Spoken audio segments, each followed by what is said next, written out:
क्योंकि चौधरी साहब तो प्रदेश के नेता थे, देश के नेता थे। आप उस कार्यक्रम में नहीं थे, आएंगे भी नहीं आप लोग, क्योंकि आप लोग तो हर एक कार्य को आप वोट बैंक के नजरिए से देखते हैं। आपकी नियत है, आप किसान को वोट बैंक की नजर से देखते हैं, इसलिए कुछ किए नहीं।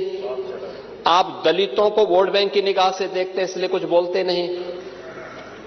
इसलिए मैं कह रहा हूं ना, देखो बांग्लादेश में एक दलित नौजवान को कैसे जला दिया गया है।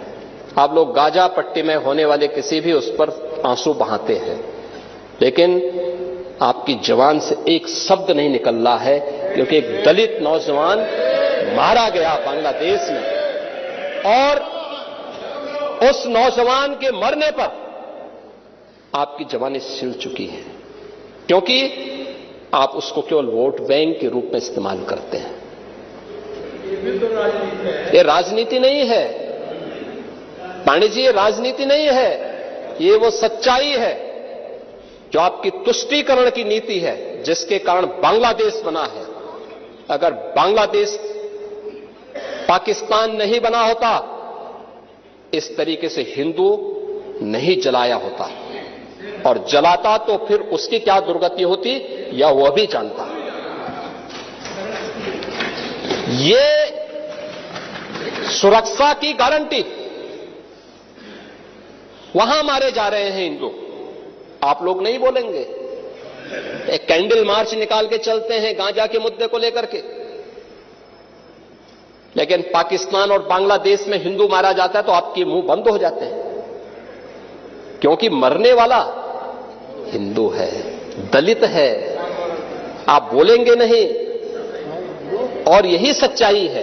निंदा प्रस्ताव पारित होना चाहिए, और यह प्रस्ताव नेता विरोधी दल की तरफ से आना चाहिए कि इस घटना की हम भर्त्सना करते हैं, और बांग्लादेश सरकार को इस बात की चेतावनी देता हूं। और इसीलिए हम कह रहे हैं, नोट करना, ये चीजें होनी चाहिए, और हमारा भी प्रयास होना चाहिए। जब बांग्लादेशी को यहां से निकालेंगे और रोहिंग्या को यहां से बाहर का रास्ता दिखाएंगे, तो उनके समर्थन में मत आना, क्योंकि उनमें से बहुत सारे लोगों के वोट आपने बनवाए हैं, उनके बहुत सारे लोगों के लिए आधार भी बनवाने का पाप किया है आप लोगों ने। इसलिए इन चीजों को ध्यान में रखना, और एक एक चीज की स्क्रीनिंग होगी, बहुत प्रभावी कार्रवाई करेंगे।